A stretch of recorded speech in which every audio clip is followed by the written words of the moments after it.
이 정부의 특징 중에 하나가 의혹이 의혹을 덮고 사건이 사건을 덮는 게 이제 일상이 돼 버렸잖아요. 오늘 메인 이슈는 이 얘기도 이 한반도를 포함해서 동북아 정세를 흔들 초대형 태풍급인데 말씀하셨지만 오늘 18일 미국에서 한미일 정상회의가 열리고 윤석열 대통령만 가서 무박 2일인가요? 3일인가요? 이렇게 오가는데 시간까지 하면 벌써부터 우려스러운 뉴스들이 많이 나옵니다. 그래서 김준형 외교광장 이사장님을 모셔서 같이 분석하고 전망해보려고 합니다. 네. 나와주시죠. 좋으시죠. 어서 오세요. 최고 전문가를 모셨으니까 저는 가급적 함구하겠습니다. 그러면 안 되죠. 아, 그럼 또 이게 누구의 식당입니까? 오랜만에 나오셨어요. 네, 오랜만에 나왔습니다. 저희가 여러 분 모시려고 그랬는데 워낙에 바쁘셔가지고. 근데 그 말 하시니까 생각이 나는 게 네. 저는 밤잠이 안 오는 일들이 많은데 자꾸 무뎌진다는 느낌이 있어요. 보시면 강제동은 저렇게 일방적으로 한 거 지금. 예. 그러니까 저렇게 통한다 이렇게 누르고 그냥 진행하면 통한다고 생각할까 봐 좀 걱정이고요.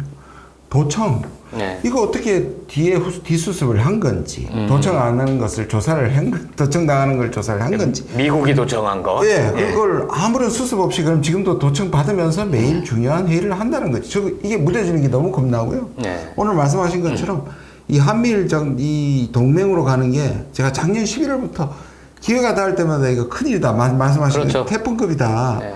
그런데 여기에 대해서도 자꾸 지금 언론의 기조를 보면요.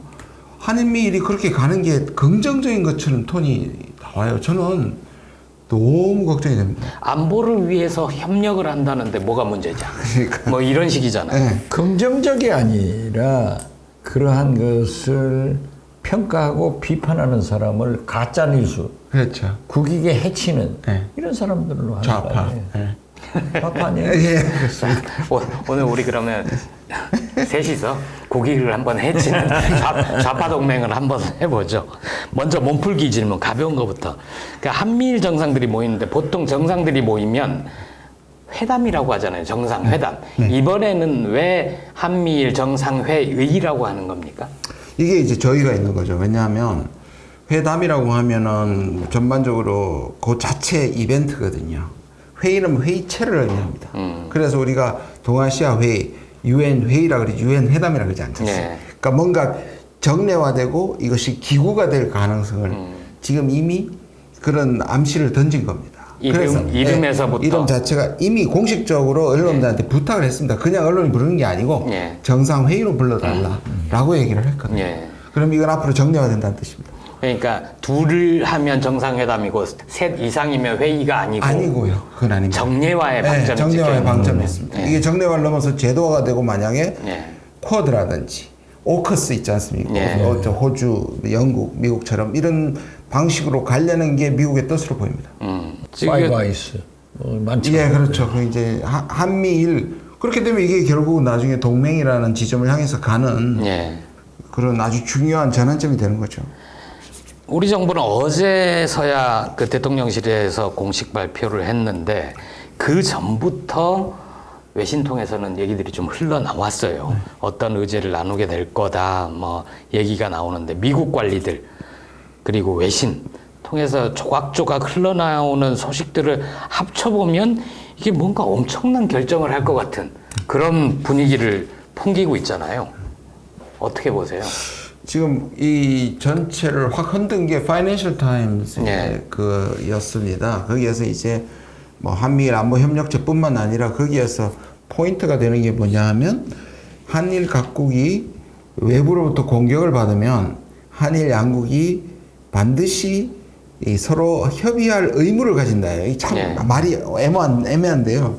그걸 이제 duty to consult라 그래요. 그러니까 이거는 뭐냐 하면 우리가 공격을 받았을 때 우리가 일본하고 의무적으로 협의를 해야 된다는 뜻입니다. 좀 이상하지 않아요? 이게 뭐냐면 거기에서 의무 요구를 조금 한 단계 더 나가면 자동으로 네. 개입한다. 그건 동맹이죠.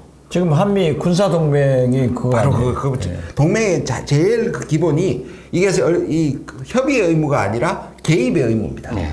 그 딱 한 장 종이 한 장 차이까지 가는 거거든요. 이 굉장히 노골적입니다. 저는 파이낸셜 타임스가 이렇게 했지만 그렇게까지 가지는 않으려고 봅니다. 왜냐? 에드블룬이군요. 에더블룬이고 네. 간 보는 것이고 네. 내부적으로는 얘기가 됐겠지만 제가 왜 그러면 그까지는 못 갈 거냐고 보냐면 미국에서 가장 걱정하는 것은 한국 국민의 윤석열 정부의 한미일 동맹 특히 어떻게 수습은 일본 반일 감정이 우리한테는 있다는 것이 이 약한 고리인 한일을 미국은 동맹으로 만들고 싶지만 아직은 시기상조라고 생각을 하는데 아까 말씀드린 자꾸 무디게 네. 자꾸 집어 던져 넣는 겁니다. 네.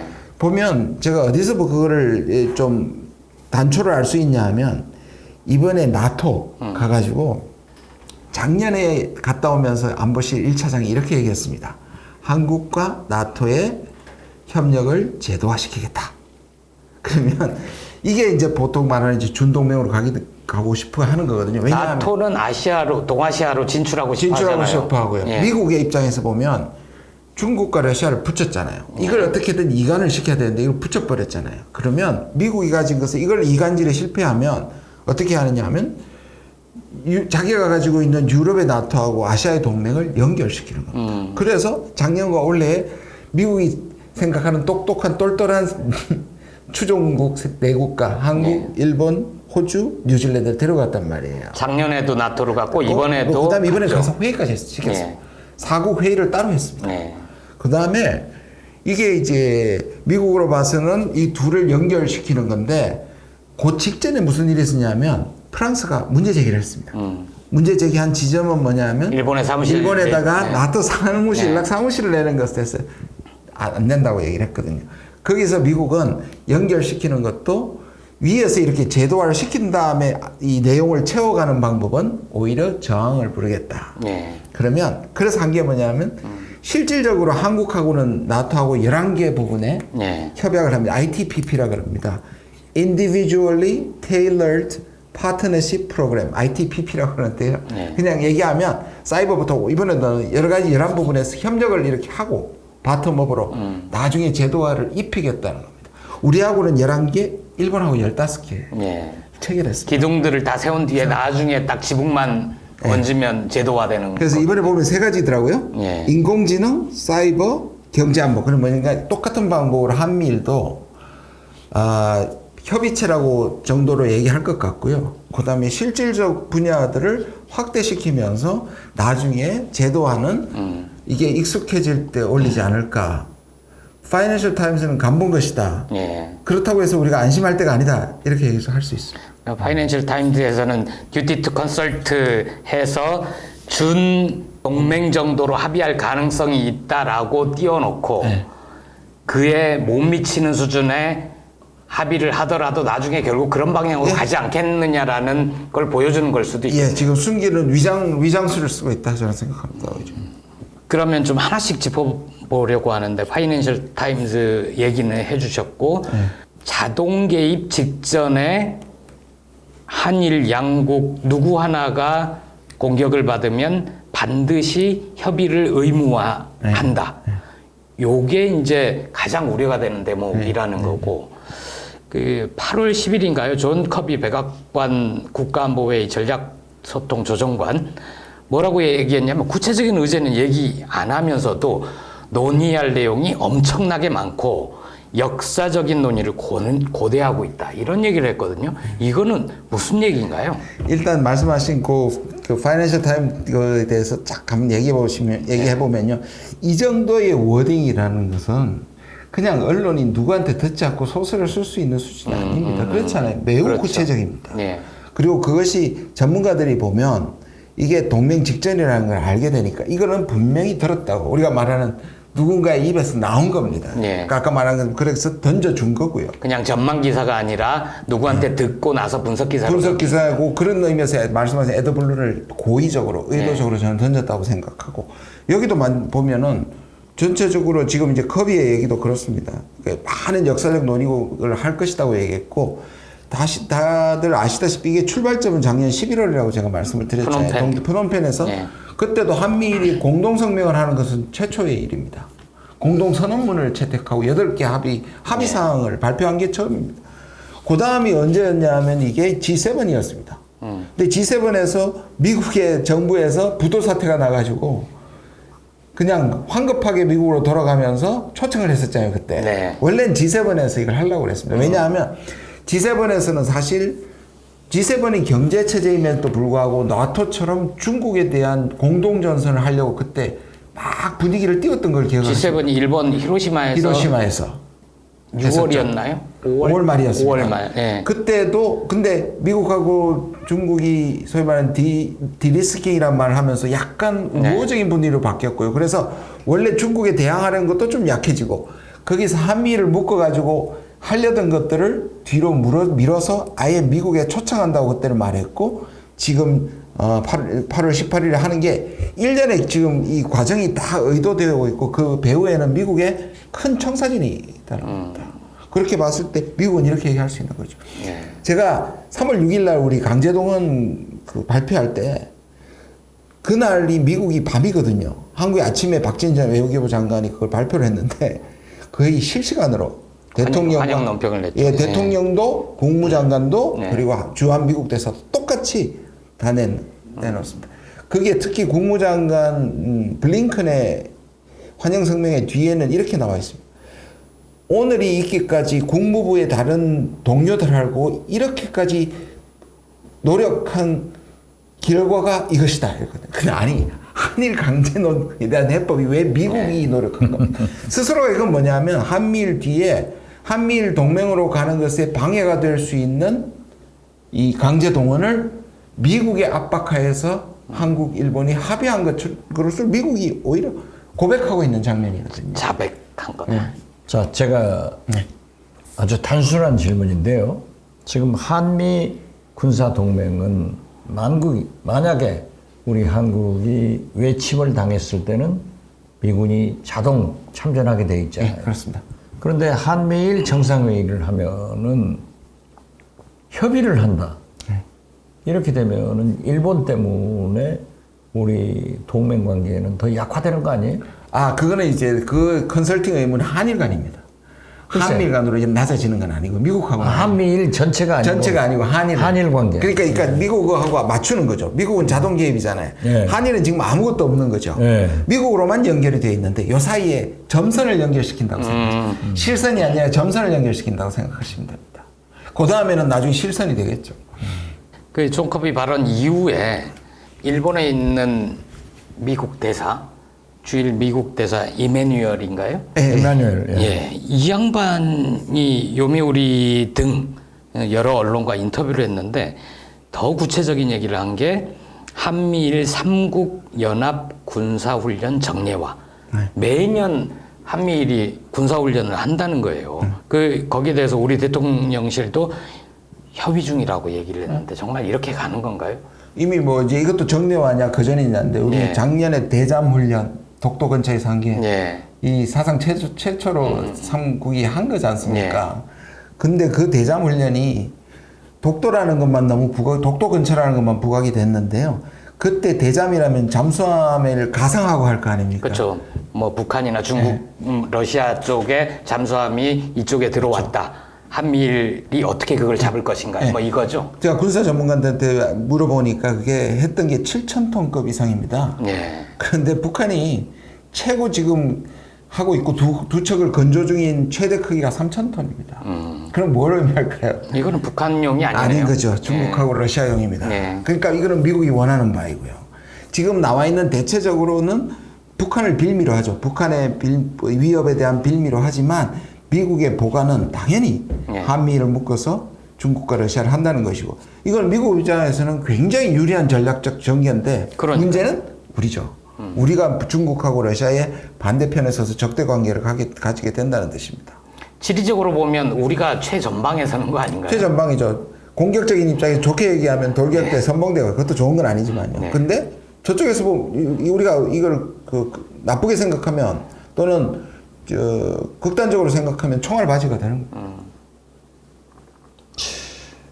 이게 굉장히 심각한데 아까도 말씀드린 이게 자꾸 우리 청취하시는 분들이 이 부분을 굉장히 걱정하셔야 되고 이 반대 목소리를 높여야 되는데 그냥 이렇게 슬렁슬렁 넘어가서 우리 국민은 지금 한미일 동맹을 보수 측에서 주장하기 때문에 안보에 아무런 문제가 없는 것으로 예, 받아들이는 그러니까요. 거예요. 그게 너무 안타깝고. 이게 받아들이는 거예요. 만약에 이렇습니다. 한미일 정상회의도 이게 심각한 게요. 이렇게 정례화 되잖아요.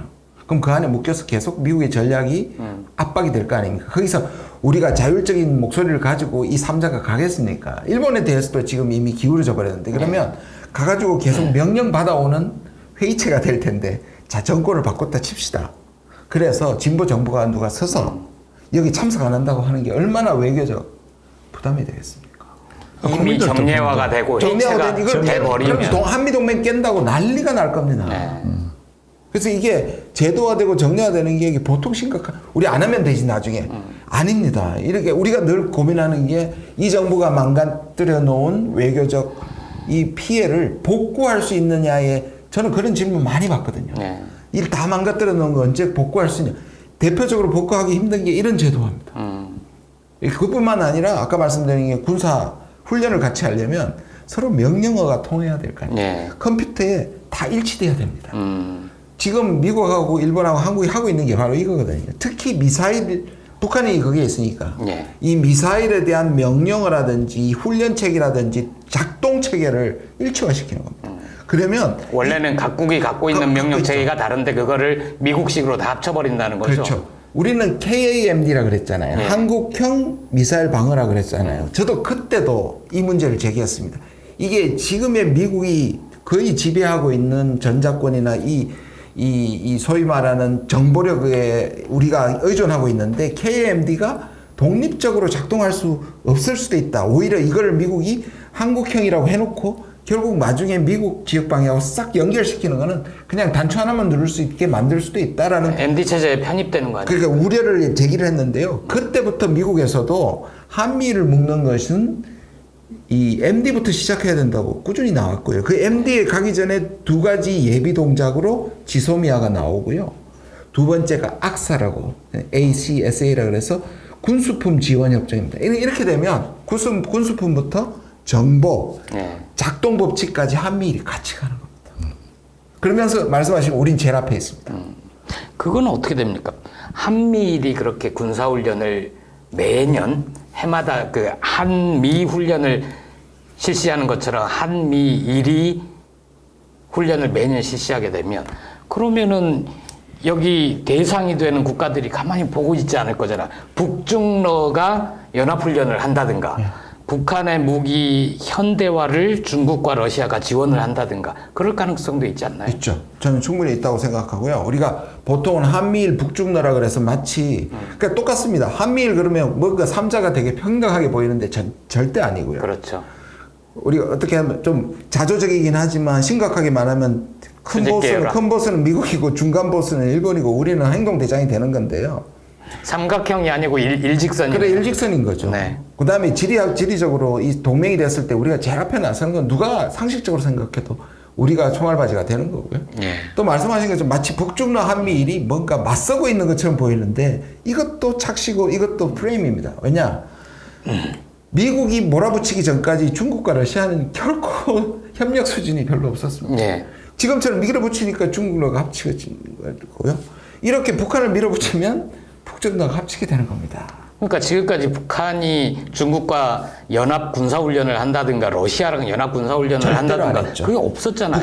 북한은 그 부분에서는 확실하게 자주적입니다. 북한 네. 영토에서 그런 훈련을 한 적도 없고요. 네. 근데 이 가짜 뉴스가 미국 정부에서 작년 저작년 했습니다. 한다고. 지금 증거 못 대잖아요. 예. 그리고 북한에 지금 북한이 러시아한테 대규모로 포탄을 공급한다는 것도 미국이 얘기하고 있는데 이것도 증거가 허접해요. 왜냐하면 지금 그 선박을 가지고 공해상에서 석유 이렇게 옮기는 것도 미국이 찾아냈잖아요. 그 예. 배 한 개 예. 제재를 피해가지고 석유. 그런데 수십만 발의 포탄을 하는 걸 미국이 못 찍어낸다는 게 말이 안 되거든요. 지금 증거라고 나온 게 저겁니다. 우크라이나군이 소련군의 무기를 압수하니까 거기에 북한제라고 적혀 있다는 거거든요. 이거는 북한 무기가 블랙마켓에 예. 흘러 들어갔고 일부가 블랙마켓에 워낙에 지금 우크라이나 전쟁이 활성화되어 있으니까 예. 러시아가 사서 쓸 수는 있지만 북한이 본격적으로 한 건 아니거든요. 그런데 이번에 전승절에 쇼이구가 왔죠. 그렇죠. 근데 이거를 미국 쪽에서는 북한이 러시아를 돕는 증거다고 얘기했는데 선우가 바뀐 겁니다. 이 말은 뭐냐면 향후에는 그럴 수 있다고 봅니다. 저는. 이게 왜 한미일이 묶이고 예. 북한을 압박하고 제도화되고 계속 한미일이 군사훈련하면 앞으로 상황은 빌미를 줄 수 있습니다. 북중로를. 그러니까 신냉전은 북중로가 만들어서 한미일이 지금 뭉치는 것처럼 얘기를 하는데 서로가 바뀐 겁니다. 한미일이 이렇게 해서 한반도를 중심으로 군비 경쟁이 일어나고 북중로가 묶이게 할 가능성이 있습니다. 그러면 우리는 한미일이 묶여서 안보 협력이 돼서 우리가 안보를 확보하는 게 아니고 안보가 훨씬 더 위협적이 되는 겁니다. 2000년 6.15 남북 정상회담 할 때도 예. 김정일이 가장 싫어하는 나라가 중국, 러시아, 일본이에요. 절대 못 믿는다. 그런데 제가 2000년 8.15 때, 6.15 후 때 갔을 때 김대중 대통령이 다시 물어보라고 그래서 물었더니 똑같은 얘기를 하더라고요. 예. 미국인데 지금 우리 이사장께서 말씀하신 대로 한미일 동맹 하면은 북한에서는 북중러 혈맹이다. 이렇게 용어를 쓰더라고요. 혈맹이라는 용어를 쓰는데 저는 그런다고 해서 김정은이 중국과 러시아와 그렇게 안 가까워질까? 저는 가까워지리라고 봅니다. 그러니까 상황은 가능합니다. 예, 자구책을 할 수밖에 없습니다. 네. 그리고 가장 큰 문제가 지금 안보리 제재도 사실 중국이 확실하게 동참하면은 북한이 손을 들 수밖에 없어요. 동참을 안 하고 있어요. 원유나 생필품이나 식량이나 다 주고 있다고. 예.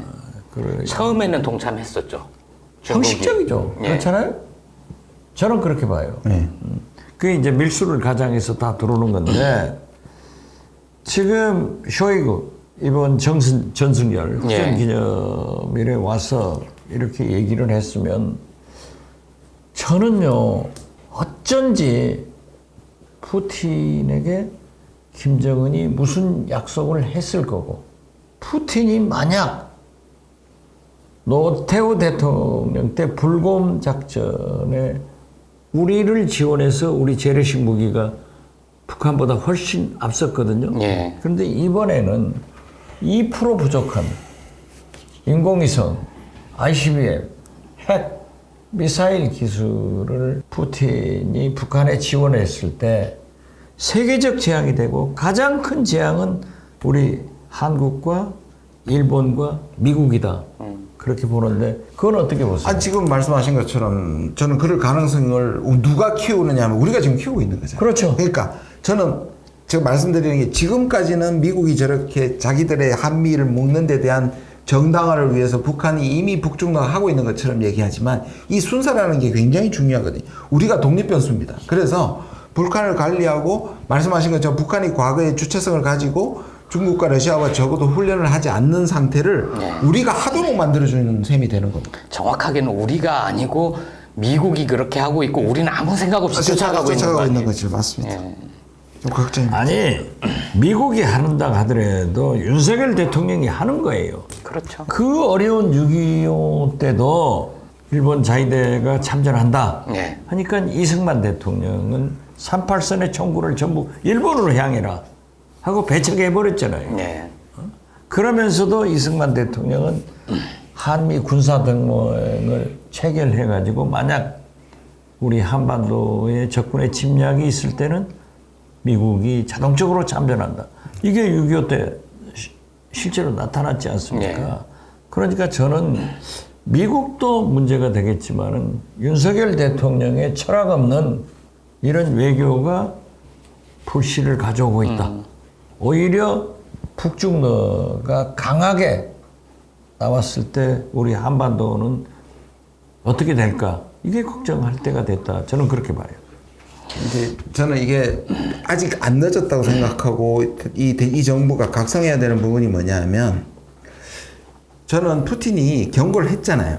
그러니까 뭐냐면 한국이 우크라이나에 살상 무기를 제공하면 한러 관계는 깨지고 거기에다가 우리가 북한한테 첨단 무기 기술을 가르쳐주면 죄송합니다. 어떻게 하겠냐고 얘기한 거는 이렇게 대놓고 얘기한 건 뭐냐면 제발 하지 말라는 거예요. 예. 러시아는 푸틴은 한국과의 관계를 깨고 싶지 않다. 적어도 이 경제 제재하는 것은 기분은 나쁘지만 한국이 어쩔 수 없다는 걸 푸틴도 알고 있습니다. 그러나 레드라인을 그어놓고 끊는 이유는 그걸 공개하는 이유는 제발 넘어오지 마라. 네. 고 끊고 싶지 않다는 거거든요. 근데 이게 우리가 그거를 무시하고 가면 이미 최고 결정자의 입으로 뱉은 말이란 말이에요. 지금 한국이 보십시오. 가가지고 생즉사 사즉생으로 한다 그러고 돈도 거의 10억 불을 내놓고 오고 네. 점점 더 다가가고 있단 말이에요. 그걸 또 미국이 원하고 있고. 아직은 인도주의적 지원이지만 그 이상 나가게 될 경우. 아니 지금 이미 다 대의 지뢰 탐지기 준다는 거잖아요. 네. 이 지뢰 탐지기는 늘 디펜스가 오펜스인 거예요.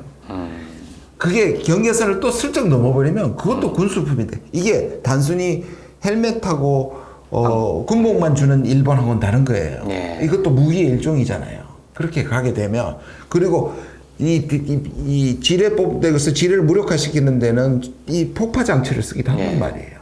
그러니까 이게 저는 한국이 자꾸 선을 넘어가면 러시아는 뱉은 말이 있기 때문에 깨지는 거고요. 중국도 마찬가지입니다. 중국도 예를 들어서 지금 이번에 전성절에서 중국은 매우 조심했습니다. 랭킹 75위, 서열 75위를 보냅니다. 국회 부의장급이 국회 부의장급 정도 됩니다. 네. 그걸 보낸 거는 한국도 아직은 눈치를 보는 거예요. 그 말은 뭐냐면 중국도 한국하고 깨고 싶지는 않은 거예요. 네. 그런데 똑같습니다. 미국은 중국을 화나게 했던 대만 독립을 지지하지 않는다고 블링컨이 공개적으로 얘기했는데 아직 대통령 얘기 안 하고 있습니다. 네. 그러니까 뭐냐면 이것도 이게 중국이 더 이상 한국을 설득시킬 수 없다는 데까지 밀고 가면 중국은 가장 약한 고리인 한국한테 보복할 수밖에 없어요. 최근에 이제 단체 관광까지 허락을 했잖아요. 네. 아직까지 저는 아까 그래서 늦지 않았다. 이것도 화해 메시지다. 화해 메시지다. 그리고 러시아가 저렇게 강경히 나오는 건 하지 말라는 뜻이다. 네. 그러면 요선을 넘지 않아야 아까 말씀드린 게 복구될 수 있는 나중에라도 복구되고 더 이상 파괴 안 된다라는 건데 지금의 대통령은 말씀하신 거 아무 생각이 없는 건지 뒤에서는 아예 한노 관계 한중 관계가 깨지는 게 국내 정치적으로 좋다고 생각하는 건지 걱정이 됩니다. 그러니까 중국이 이번 한미일 정상회의에 대해서 굉장히 민감합니다. 동아시아판 나토 아니냐 네. 이렇게 비판을 하고 있고요.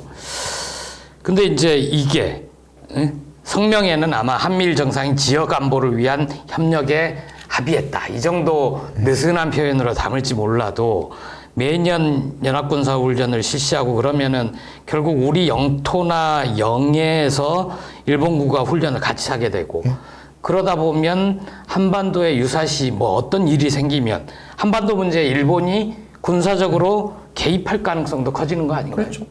첨단 무기라는 게 미국에서 다 들어오잖아요. 그럼 결국 미국도 한국도 일본도 다 미국 무기를 쓰고 있는 거고 네. 거기에다 훈련까지 같이 하고 그러면 우리는 아까 말한 것처럼 수직적으로 그리고 우리는 아까 제가 그냥 단순하게 총알바지라고 얘기했지만 우리는 육군 중심이잖아요. 그렇죠. 이 머리에 해당하는 해군이나 공군은 일본하고 미일 안보가 다 책임을 지고 있고 우리는 몸으로 때우는 육군 중심이라는 거예요. 네. 이런 부분에서 미국으로 봐서는 중복 투자를 하지 않기 위해서라도 한국군은 계속 이 몸에 해당하는 육군을 위주로 지상군 위주로 편제를 할 것이고 일본은 자기와 함께 할 거 아니에요. 그리고 우리가 일본에서 보다 훨씬 더 우위에 있었던 게 미사일이거든요.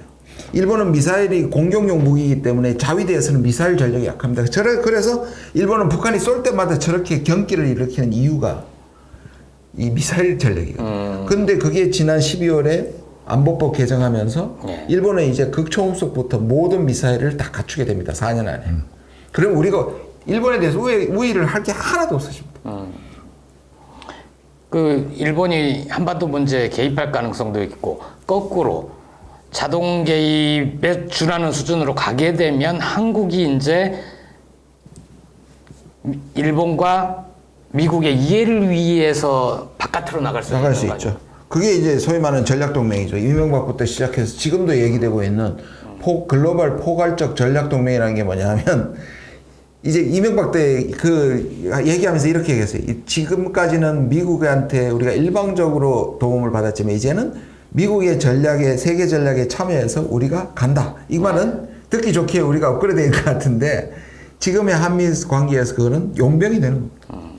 그러니까 한국에 있는 미군이 빠져나가는 것도 예전엔 되게 민감했었는데 그렇죠. 그게 바로 이제 또 전략적 유연성인데 노무현 대통령이 그거 막으려고 노력 예. 오래 하셨죠. 그것뿐만 아니라 한국군이 이제 해외에 동원될 수 있죠. 그래서 대만과 우크라이나가 그 신뢰가 될 수 있는 겁니다.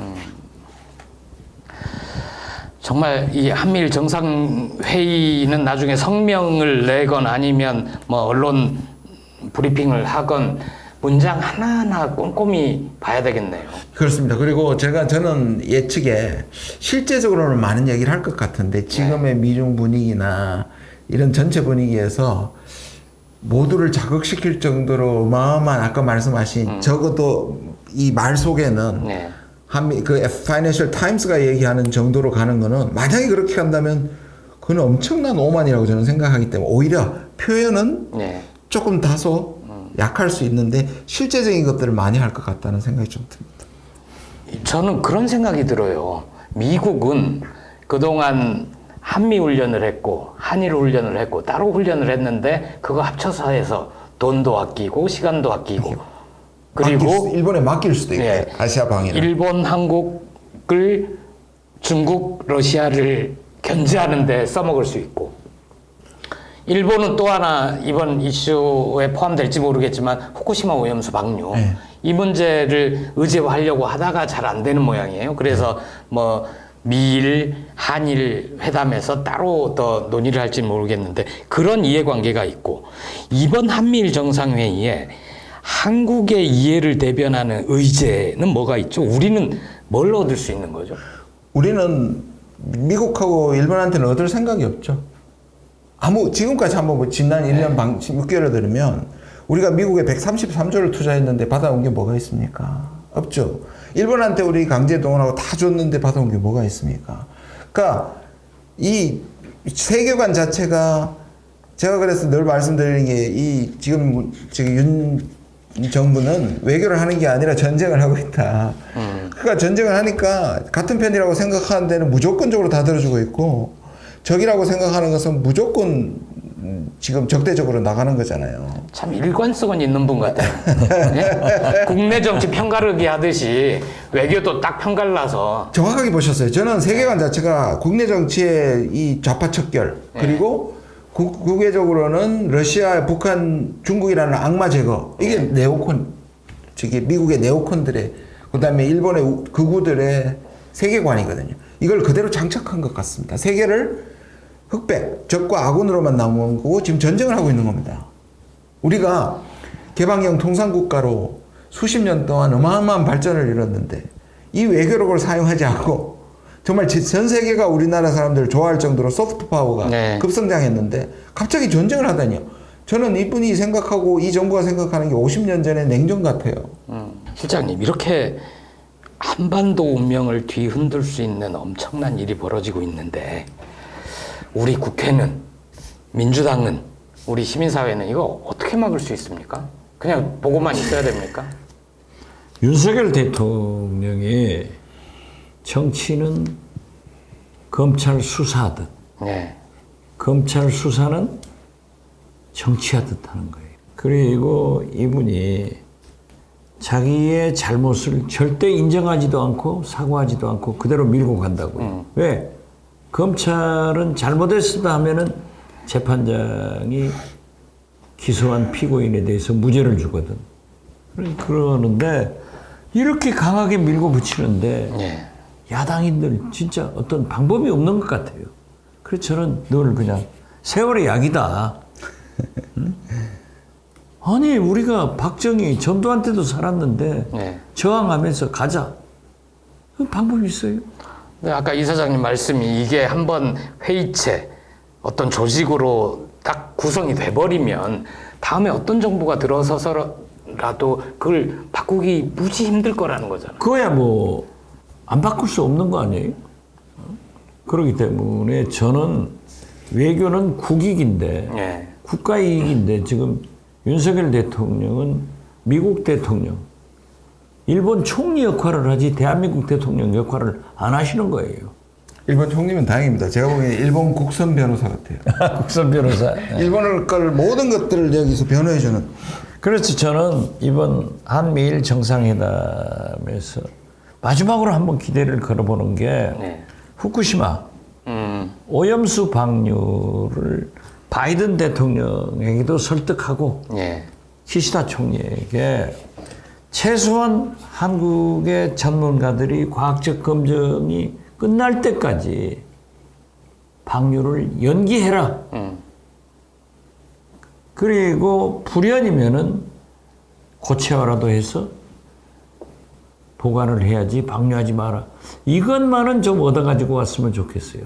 제가 아까 지난 주말에 갔다 온 완도 얘기를 했잖아요. 네. 노아도에 젊은 청년들이 공포에 떨고 있어요. 그렇기 때문에 이 전복을 어떻게 할 거냐, 광어를 어떻게 할 거냐, 이 수산물 문제가 있는데 저는 아니 태평양 군도에 인구 10,000명, 20,000명 있는 나라도 일본 네.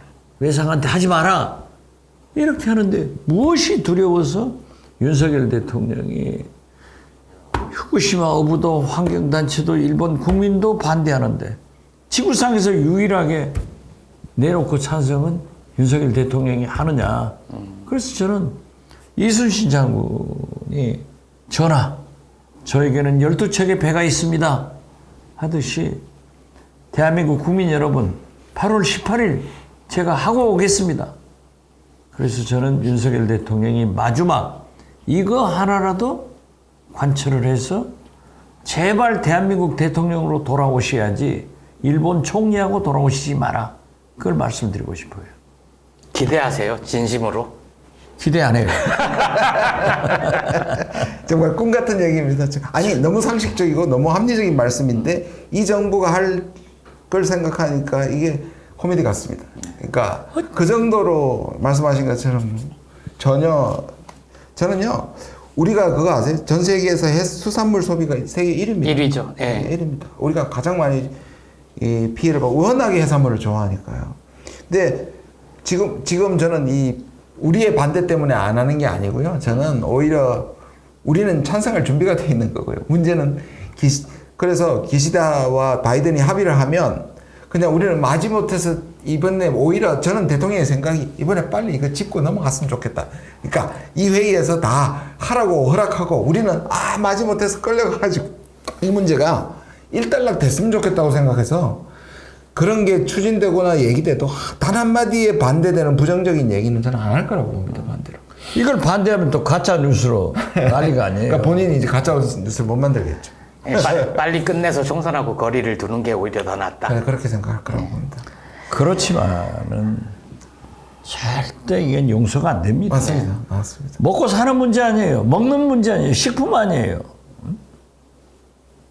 지금이라도 정신 차리기를 기대하면서 오늘 얘기는 이 정도로. 저는 그 완도 노화도의 청년들의 그 절규가 그 눈빛이 이 시골에 가면요 청년 보기가 힘듭니다. 그렇죠. 제가 서울에서 이렇게 보면은 야 젊은 청년들이 이렇게 쏟아져 나오면은 이게 농어촌은 이게 아닌데 했는데 아이 이번 보니까 완도 노하도라고 섬인데요.